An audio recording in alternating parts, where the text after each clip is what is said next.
Bafufe আন্ডার-17 football district football টুর্নামেন্টের আজকে আমরা প্রথম সভা করলাম। সবাই আমরা মোটামুটি তারিখ নির্ধারণ করেছি।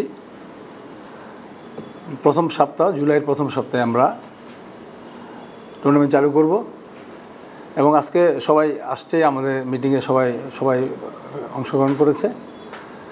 আর ফুটবল এই আন্ডার-17 ফুটবল নিয়ে আমরা আলোচনা করেছি অনেক। আমরা চেষ্টা করব, সবাই বলেছে যে বয়সটা নিয়ে বেশি আলোচনা হয়েছে, বয়সের ব্যাপারে আমরা সবাই সজাগ থাকব এবং চেষ্টা করব যে আন্ডার-17 থাকে। কারণ হচ্ছে আমাদের এরাই হচ্ছে আমাদের ভবিষ্যতের প্লেয়ার।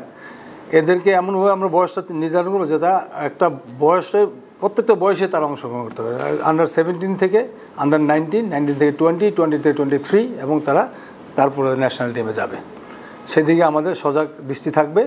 আর স্পন্সরের ব্যাপারে আমরা আলোচনা করেছি, যে বাজেটটা নিয়ে আলোচনা করেছি। বাজেটে আমরা সবাই চেষ্টা করব আমরা স্পন্সর আনার জন্য। আর বিশেষ করে আজকে এটি ছিল। আর খেলা হবে হোম অ্যান্ড ওয়েতে, খেলা হবে 64 ডিস্ট্রিক্টে খেলা হবে ফার্স্টে, তারপর ওইখান থেকে 32-এ আসবে, 32 থেকে 16-তে আসবে, 16 থেকে 8-এ আমরা ফাইনাল রাউন্ড করব। এইভাবে আমরা টুর্নামেন্টে করার চেষ্টা করবো ইনশাল্লাহ। থ্যাংক ইউ সবাইকে।